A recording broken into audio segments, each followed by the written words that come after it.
चर्चा कोई महत्वपूर्ण नहीं होती है, जानना ही नहीं चाहते हैं, अज्ञानता है। यही तो सबसे बड़ी दिक्कत है। अगर नागरिक जिस दिन जाग गया तो मजाल है कि कोई हमारे साथ कुछ कर सके। हमें ही जागना होगा ना, हमारे देश के संसाधन के लिए, हमारे नियम के लिए, कानून के लिए। और इसी का एक बिल्कुल छोटा सा प्रयास है आज से आरंभ किया गया। कितना आगे चलेगा मुझे नहीं पता, सब कुछ भविष्य की गर्त में है, पर मैंने शुरू कर दिया है। भारतीय संविधान पर चर्चा आयोजित ही इसलिए की है जिसकी शुरुआत और जिसके एक बहुत प्रारंभिक चीज श्री रिपुदमन शर्मा जी ने कही। ये हमारे लिए तो बहुत सौभाग्य शब्द चूंकि दिन रात आता है बातचीत में तो कहूंगी, हमारे लिए बहुत सौभाग्य की बात है कि हम बहुत लोकतांत्रिक परिवार में जन्मे। हमारे माता पिता बहुत लोकतांत्रिक थे। किसी तरह का कोई प्रतिबंध धर्म, जाति, वर्ण, लिंग का मेरे परिवार में नहीं था। मैंने नौकरी में आने के बाद जातियां जानी जब मैं 29 बरस की हो गई थी। आप समझ सकते हैं कि कितना खूबसूरत माहौल था घर में। ऐसा ही माहौल बने, इसीलिए आज की यह चर्चा है कि हम इस महत्ता को समझें कि संविधान की रचना क्यों गई, किस लिए हुई और इसको जानना क्यों जरूरी है। इस सब से परिचित कराने के लिए मैं सारिका श्रीवास्तव जी को आमंत्रित करती हूँ। सारिका जी।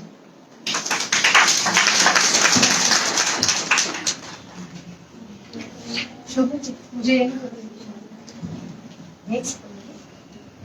मैं माफी चाहती हूँ क्योंकि मुझे घुटने में प्रॉब्लम है तो मैं ऊपर नहीं चल सकती हूँ। मैं सबसे पहले एक बात बोलूंगी, शोभना जी ने कहा कि मैंने शुरुआत कर दी है, तो उन्होंने अकेले नहीं, हम सब ने जो आज इस आयोजन के लिए इकट्ठे हुए और मेहनत कर रहे हैं, हम सब ने ये शुरुआत कर दी है। और जो उपस्थित है वो भी शुरुआत में शामिल है, ऐसा मैं मानती हूँ।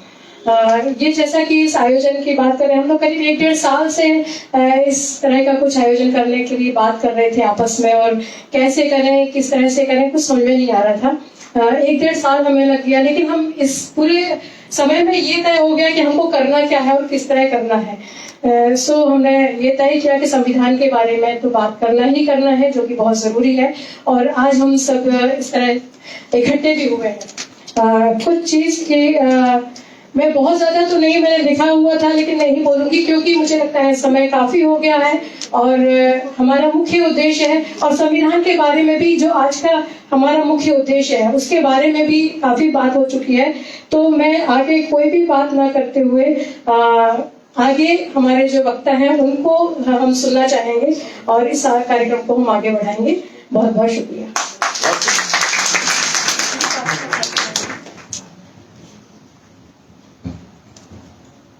धन्यवाद सारिका। मैं इससे मतलब मैं किसी को छोड़ना नहीं चाह रही थी, मैं छोड़ना ही चाहती हूँ।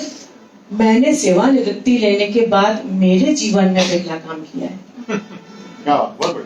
बाकी सब करते रहे हैं। सारिका तो बहुत देर कहाँ से कर रही है, मुझे तो 20-25 वर्ष पता भी नहीं है। सचिन जिनका काम तो पूरा देश जानता है। अमिता लिखती है, वो तो सेलिब्रिटी हो चुकी है। तो ये सब तो जाने माने लोग हैं। फिया फाउंडेशन बहुत पुराना होगा। मैं एक साधारण नागरिक के रूप में शुरुआत कर रही हूँ। मैं अपनी एक अदना सी नागरिक के रूप में जो उसकी बात कर रही थी, आप सबको छोड़ने का, आपसे अलग होने का कोई मेरा मंतव्य नहीं था। आप सब में मैं हूँ, आप सब मुझ में हैं, तो मैं हूँ, अन्यथा मैं कुछ नहीं हूँ। अब जैसा कि सारिका ने कहा कि कार्यक्रम बहुत देर से शुरू हुआ है, देर हो चुकी है, तो हम सब सुनना चाहेंगे मुख्य वक्ता को। और इस सिलसिले में मैं आमंत्रित करती हूँ अमिता नीरव जी को। वे आपसे मुखातिब होंगी। उनका विषय है स्त्री अधिकार, भारतीय संविधान में स्त्री अधिकार। 9 दिन चले 2.5 कोस। जो स्त्री अधिकार तो हैं, पर क्यों वो अमल में न आ रहे हैं, इस पर शायद वे चर्चा करें। अमिता जी आमंत्रित हैं।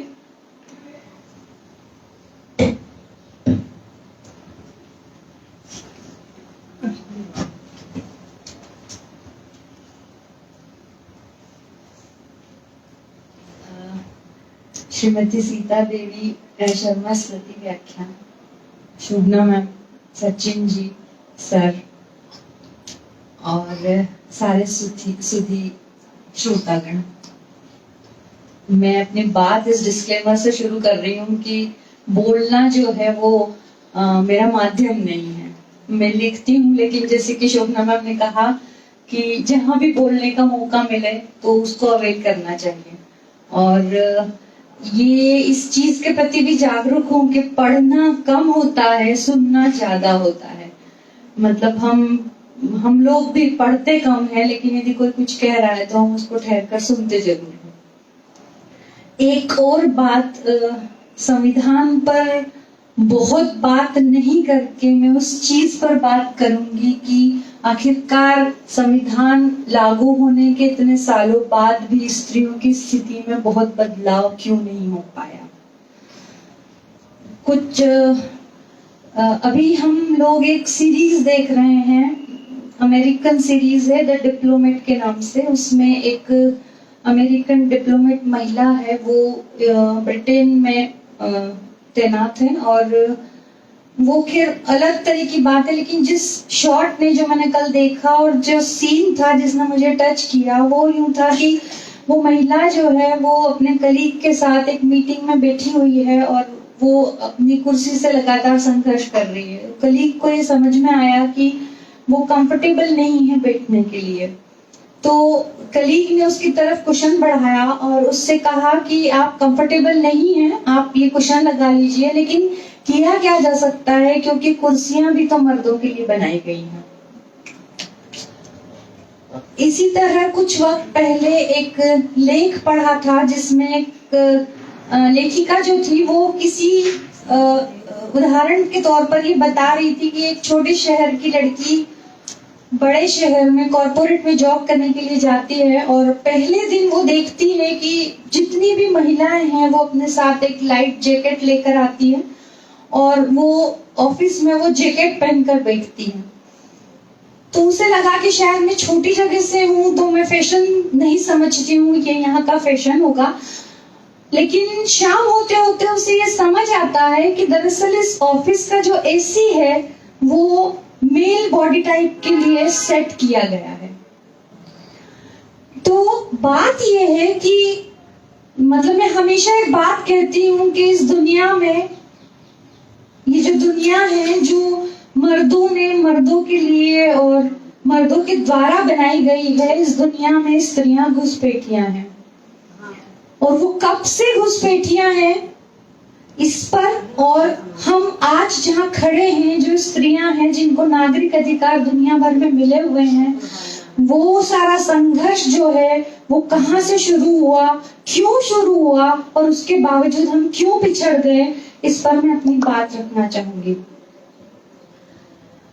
दरअसल जो 18वीं शताब्दी है उसमें औद्योगिक क्रांति और फ्रेंच रिवॉल्यूशन और अमेरिकन रिवॉल्यूशन के आसपास जो है स्त्री अधिकारों की मांग शुरू हुई थी। ये बहुत अटपटी बात है कि सभ्यता की शुरुआत से लेकर औद्योगिक क्रांति के शुरू होने तक स्त्रियों के पास अपने अधिकारों के लिए जागरूकता नहीं आई थी। क्यों नहीं आई थी? ये सवाल इसलिए महत्वपूर्ण है क्योंकि इस सवाल के माध्यम से ही हम उस चीज की तफ्तीश कर पाएंगे कि आखिरकार स्त्रियां इतने सालों तक इतना पिछड़ा हुआ क्यों रही थी। स्त्री अधिकारों की मांग की शुरुआत जो है वो पश्चिम में हुई, ये भी आश्चर्यजनक बात है।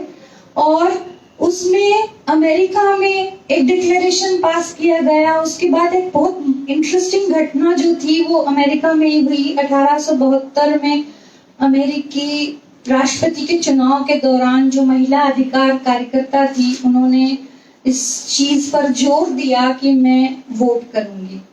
ये तब की बात है जब महिलाओं को राइट टू वोट नहीं मिला था दुनिया में कहीं भी। अधिकारी ने बहुत जिरह की क्योंकि वो भी ये समझता है कि ये गैर कानूनी है। वो जो महिला थी सूजन, उनको भी लगा था कि ये गैर कानूनी है, लेकिन एट द एंड इस बात पर बात खत्म हुई। जैसे हम बच्चों को करते हैं ना, घर में कोई बड़ा अनुष्ठान हो रहा है और बच्चे जो है वो उसमें अपनी आहुति देना चाहते हैं, तो हम उनको थोड़ा सा कुछ दे के और साइड में कर देते, ठीक है आप भी करिए, उस टाइप का उन्होंने ये किया कि एक बैलेट बॉक्स दे दिया, बैलेट पेपर्स दे दिए, उन्होंने कहा ठीक है आप वोट दीजिए। महिलाएं भी जानती थी कि उनके वोट का कोई मतलब नहीं है, और वो जो अधिकारी है वो भी जानते थे कि इनके वोट का कोई मतलब नहीं है, लेकिन वो पूरा मतलब अनुष्ठान जो है वो कर दिया गया। लेकिन इसकी शिकायत हुई, और इसकी शिकायत के बाद सूजन पर और उनकी जो साथी महिलाएं थी उन पर, और वो जो अधिकारी थे उन पर केस चला। उस केस में सूजन ने जो भाषण दिया उसको महिला अधिकार के संघर्ष के लिए सबसे महत्वपूर्ण भाषण कहा जाता है, जिसमें उन्होंने ये उदाहरण दिया, उन्होंने ये हवाला दिया कि अमेरिका के संविधान के 14वें संशोधन में सब लोगों को समान अधिकार दिए गए हैं, तो महिलाओं को ये अधिकार क्यों नहीं मिलेगा। हालांकि ये बात और अलग है कि उनके इस सब संघर्ष के बावजूद और 50 साल बाद अमेरिका में महिलाओं को राइट टू वोट मिला है, और उसके बाद फिर दुनिया में मिलता रहा, ब्रिटेन में भी मिला उसके बाद। और दूसरे विश्व युद्ध के बाद उपनिवेशवाद से जो देश आजाद हुए उनमें महिलाओं को राइट टू वोट देने में वैसा संकोच दिखाई नहीं दिया। तो इस बात को इसलिए याद करने की जरूरत है कि फ्रेंच रेवोल्यूशन का जो नारा था फ्रेटर्निटी वाला, वो भ्रातृत्व जो है वो तो दुनिया में फेमस है, लेकिन महिलाओं को जो पहनावा है उसको अभी तक रिकॉग्नाइजेशन नहीं मिला है। तो जो उसके बाद हमारे यहाँ जो संविधान बनाया गया, उस संविधान में समानता की बात कही गई। भारतीय संविधान के अलावा भारतीय कानूनों में भी महिलाओं को संरक्षण मिला, उनको अधिकार दिए गए। समानता के अलावा जो कानून से अधिकार मिले हैं वो पिता की और पैतृक संपत्ति में अधिकार मिले हैं। उसके बाद उनके गरिमा का अधिकार है। उसके बाद उनको घरेलू और कार्यस्थल पर जो हिंसा और यौन उत्पीड़न है उसके खिलाफ भी कानून बनाए गए हैं।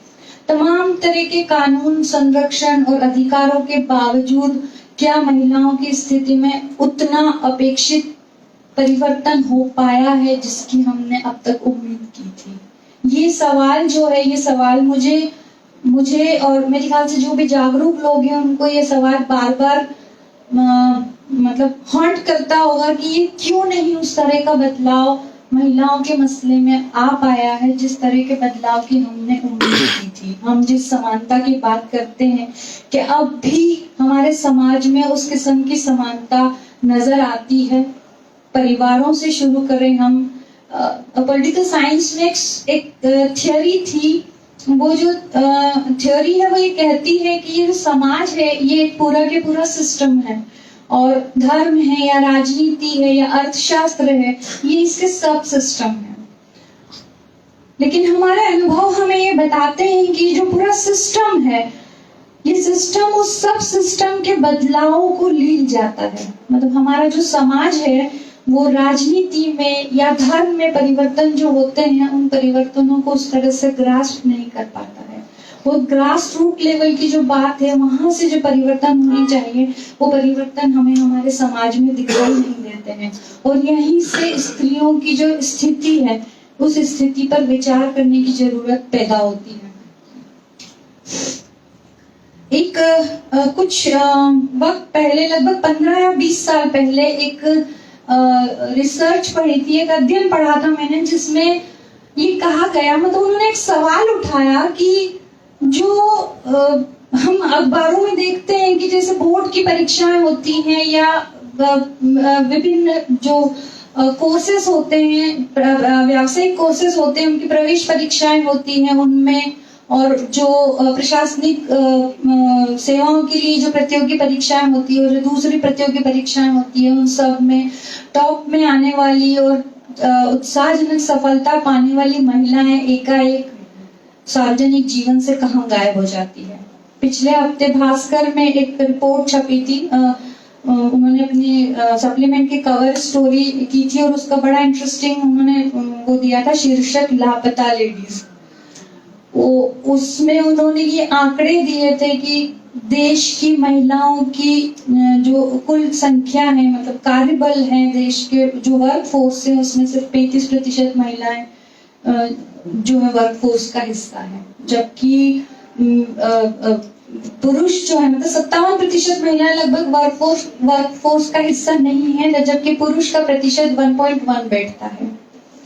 तो ऐसा नहीं है कि पढ़ाई नहीं हो रही है, ऐसा नहीं है कि महिलाएं सफल नहीं हो रही है, ऐसा नहीं है कि वो क्षमताएं दिखा नहीं पा रही है, ऐसा नहीं है कि वो कुशल नहीं है, लेकिन वो क्या वजह है कि महिलाएं जो है वहां तक नहीं पहुंच पाई हैं। आप देखिए कि उच्च पदों पर महिलाओं की संख्या देख लीजिए आप। अखबार में मैंने काम किया 15-17 साल, हमारे अखबार में करीब 700 लोग काम करते थे अलग अलग डिपार्टमेंट में, लेकिन उसमें 17 महिलाएं भी नहीं थी। तो ये सवाल उठता है कि जब संविधान आपको अधिकार देता है समानता का, जब कानून आपको संरक्षण दे रहे हैं, जब आपके सशक्तिकरण के लिए आरक्षण की व्यवस्थाएं की गई हैं, तो महिलाएं गायब कहाँ हो जाती है। जो मैंने बात पहले कही थी कि जो चीज संविधान दे रहा है उसे समाज लील रहा है। इस शब्द का इस्तेमाल करने से मैं परहेज करती हूँ, क्योंकि इस शब्द को जब भी इसका इस्तेमाल किया जाता है तो उसके समानांतर एक और शब्द आ जाता है फेमिनिज्म, और हमारा जो समाज है वो फेमिनिज्म के नाम पर विदग्धता है। लेकिन पितृसत्ता जो है वो हमारी महिलाओं के जो अधिकार हैं उस पर कब्जा किए हुए हैं, और इसकी तह जो है वो बहुत बारीक है। जब इस विषय पर विचार करना शुरू करते हैं कि महिलाएं, इतना वक्त क्यों लगा कि महिलाएं ऊपर आई, तब हमें ये इस चीज को जानकर आश्चर्य होता है कि वो कौन सा इतिहास में वो कौन सा स्टार्टिंग पॉइंट था जहां महिलाएं हाशिए पर धकेलना शुरू कर दी गई थी। इतिहासकार और जो समाज वैज्ञानिक हैं वो ये बात कहते हैं कि सभ्यता के शुरू से महिलाओं के लिए कार्यक्षेत्र का निर्धारण कर दिया गया था, क्योंकि महिलाओं की जो प्राकृतिक स्थिति है, उनकी जो प्राकृतिक नियति है, उसने स्त्रियों को पीछे जाने के लिए मजबूर किया। और उसके बाद का जो पूरा वक्त था वो पूरा वक्त पुरुषों का एकाधिकार रहा पूरी दुनिया पर। सिर्फ हम भारत की बात ना करें, पूरी दुनिया में पुरुषों का एकाधिकार रहा, भारत में भी रहा। और जो दक्षिण एशिया के जो देश हैं उनकी जो सामाजिक स्थितियां हैं वो दुनिया के दूसरे देशों से बिल्कुल अलग हैं। उसके भी बहुत सारे कारण हैं, लेकिन जो स्त्रियां पीछे धकेली गई वो ठीक, वो उनके बस में नहीं था। लेकिन जो दूसरी बात थी कि स्त्रियां फिर से चीजों को रीगेन क्यों नहीं कर पाई, ये जो सवाल है, ये सवाल उस चीज से जुड़ता है जो सर ने कहा कि जागरूकता, मतलब मैं कहने वाली थी कि जो जिस चीज से मैं कंक्लूड करना चाहती थी वो सर ने पहले ही कह दी कि जो जागरूकता है स्त्रियों की उसमें कमी नजर आती है। एक कंफर्ट जोन स्त्रियों ने अपने इर्द गिर्द पा लिया है, और मैंने अपने नॉवेल में एक वाक्य लिखा है कि दासत्व भी व्यसन है, और वो जो व्यसन है उसकी स्त्रियां आदी हो गई हैं और उसके साथ वो कंफर्टेबल हैं। तो जहां तक साहित्य की बात है या संविधान की बात है, संविधान की बात है, तो स्त्रियां संविधान नहीं पढ़ती है। मुझे नहीं पता कि मेरा अपनी जो व्याख्या है वो कितनी सही है, आप बताएंगे। जो संविधान मैंने समझा है वो मुझे ये बताता है कि दरअसल ये वो किताब है जो हमें हर तरह की सत्ता के खिलाफ ढाल मुहैया करवाती है। तो ये स्त्रियों के लिए भी है कि वो हर तरह की सत्ता के खिलाफ ढाल मुहैया करवाती है, लेकिन ये उसका इस्तेमाल हम तब करेंगे जब हमें ये पता होगा कि ये हमें ढाल की तरह दिया गया है। जब तक हमें ये पता नहीं होगा कि ये ढाल की तरह दिया गया है, तब तक हम उसका इस्तेमाल करना नहीं सीख पाएंगे। तो जो स्त्रियों के संदर्भ में जो बात बार बार कही जा रही है वो ये है कि स्त्रियां जो है वो जागरूक नहीं है, और एक पितृसत्ता का भी मसला है कि आप देखिए कि अलग अलग तरह से असमानता जो है वो बढ़ती जाती है। स्त्रियों के मामले में अलग तरह की असमानता बढ़ती जाती है और समाज का जो पूरा माहौल है वो स्त्रियों के मतलब जिसको कहना चाहिए फीमेल फ्रेंडली माहौल नहीं है। इसी साल औरंगाबाद में एक डॉक्टर जो थी उसने सुसाइड कर लिया सिर्फ इसलिए कि उसका हस्बैंड जो है वो उस पर शक किया करता था। आप देखिए, हम ये सोचते हैं इस विषय पर कि वेस्ट में महिलाएं इसलिए ज्यादा इंडिपेंडेंट है क्योंकि वो आर्थिक रूप से सक्षम है। हमारे यहाँ भी आर्थिक रूप से सक्षम है महिलाएं, लेकिन उसके बावजूद इस तरह के डिसीजन लेती हैं कि वो अपने हस्बैंड की जो शक है उसको छोड़ने की बजाय वो अपनी जिंदगी देने के लिए तैयार है। तो ये क्या वजह है? इसकी मूल वजह ये है कि जो समाज है हमारा, वो समाज महिलाओं के लिए सहज नहीं है, महिलाओं के मसले पर सहज नहीं है। एक मेरी एक मित्र है जो पिछले 10 सालों से तलाक का केस लड़ रही है, याचिकाकर्ता उसका पति है और वो हर बार पेशी पर जाती है, उसका हस्बैंड हर बार पेशी से एब्सेंट रहता है। वो इतनी एंजाइटी में रहती है कि हफ्तों पहले से उसको एंजाइटी शुरू हो जाती है और बिना फैमिली हिस्ट्री के उसको और उसके फादर को जो उसके साथ जाते हैं उनको डायबिटीज डायग्नोस हुई है। और जब मेरी बात हुई उससे तो उसने मुझे कहा कि आपको क्या लगता है कि कोर्ट में जो केस तलाक के केसेस होते हैं महिलाओं के लिए सहानुभूतिपूर्ण रवैया किसी का होता है? मैंने कहा होना तो चाहिए। तो उसने कहा कि जो क्लर्क होते हैं उससे लेकर जज तक महिलाओं के प्रति सहानुभूतिपूर्ण रवैया नहीं रखते हैं। इसी स्थिति में आप कैसे उम्मीद कर सकते हैं कि कोई महिला तलाक जैसा मसला, मतलब मुझे और भी 2-3 लोगों ने ये बात कही कि आपको नहीं पता है कि कोर्ट में महिलाओं की स्थिति क्या है। तो इस स्थिति में कोई भी महिला स्वतंत्र होने के लिए कितना प्रेरित हो पाएगी?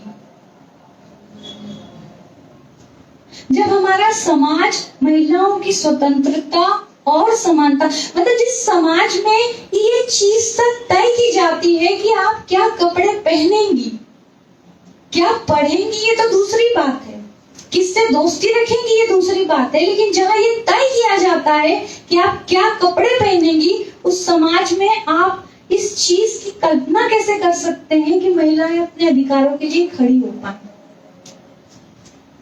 तो जो 2 चीज है, एक तो पितृसत्ता जो कहीं से भी शुरू हो सकती है, पिता भी, मतलब पढ़ रही थी मैं अभी तो ये कि आपके घर में यानी घरेलू हिंसा में पिता भी हिंसा करते हैं। कई बार हम लोग अखबार में खबर पढ़ते हैं कि अमेरिका में या ब्रिटेन में ये है कि बच्चे को यदि पिटाई की जाएगी तो वो पुलिस में शिकायत कर देगा और पुलिस जो है वो उनके पेरेंट्स को पकड़ कर ले जाएगी। तब ये बात बड़ी हास्यास्पद लगती थी कि हमने तो बचपन से ही मार खाई है, ये तो कोई बड़ा मसला नहीं है। लेकिन जब हमारे घरों में महिलाओं के घरेलू हिंसा की जो बात होती है, जिसके खिलाफ कानून बना हुआ है, आप बताइए कितने घरों से महिलाएं जो है वो पुलिस में रिपोर्ट करती हैं? दहेज के केसेस में कितने घरों से रिपोर्ट हुई है? रिपोर्ट पढ़ रही थी मैं एक राष्ट्रीय अपराध ब्यूरो की, वो ये बताता है कि 2022 के आंकड़ों के हिसाब से जो रिपोर्ट दर्ज हुई है वो 31,000 महिलाओं के रेप की रिपोर्ट दर्ज हुई है। मतलब आप समझिए कि हर दिन 85। और ये वो आंकड़ा है जो दर्ज हुआ है। घरों में बलात्कार बहुत आम चीज है और ज्यादातर मसलों में रेप करने वाले जो लोग हैं वो बिल्कुल करीबी लोग हुआ करते हैं। तो कितने केसेस दर्ज होते हैं, क्यों नहीं दर्ज होते हैं? ये जो सवाल है, इसी सवाल में जो लैंगिक समानता का मुद्दा है वो आकर जुड़ता है। तो जो एक चीज है कि पितृसत्ता ने, या कह लीजिए आप सत्ता ने, या कह लीजिए आप समाज ने महिलाओं के लिए बहुत अनुकूल माहौल नहीं बनाया है। और दूसरी बात जो इससे जुड़ी हुई है कि महिलाएं भी उस कंफर्ट जोन में रहना चाहती है जहां उसको किसी भी चीज के लिए संघर्ष नहीं करना पड़े, तो वो भी अपने अधिकारों के लिए खड़ी नहीं होती है। ये दोनों चीज हैं और इसीलिए जो सर ने कहा था, मैं फिर से रिपीट कर रही हूँ कि जागरूक होना बहुत जरूरी है, खासतौर पर महिलाओं को अपने इर्द गिर्द के माहौल के प्रति ज्यादा सतर्क रहने की, ज्यादा जागरूक होने की जरूरत है। और ये मसला, ये लड़ाई, कहीं किसी का कोटेशन पढ़ रही थी कि फेमिनिज्म जो है वो सिर्फ महिलाओं के लिए नहीं है, वो महिलाओं का लिबरेशन नहीं करती है, वो पुरुषों का भी लिबरेशन करता है। तो ये जो बात है कि कंडीशनिंग है, तो कंडीशनिंग पुरुष की भी है और स्त्रियों की भी है। तो उस कंडीशनिंग से मुक्ति और वो जो समानता जिसमें स्त्रियां भी गरिमापूर्ण जीने का अधिकार पाले, इसके लिए उसको भी जागरूक होने की जरूरत है। और मैं अपनी बात राजेश रेड्डी की एक कविता से खत्म करूंगी। वो लिखते हैं कि जाने कितनी उड़ान बाकी है, इस परिंदे में अब भी जान बाकी है, कितनी बटनी थी, जितनी बटनी थी बट चुकी ये जमी, अब तो बस आसमान बाकी है। अब वो दुनिया अजीब लगती है जिसमें अब भी अमन व अमान बाकी है, इम्तिहान से गुजर के क्या देखा, एक और इम्तिहान अभी बाकी है। बहुत शुक्रिया।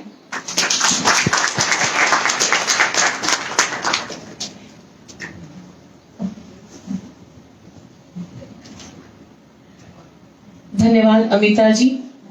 स्त्री विमर्श बहुत लंबा और गहरा मुद्दा है, उस पर तो कई सत्र किए जा सकते हैं, पर निश्चित ही बस एक दो तीन वाक्यों में बात करना चाहूंगी कि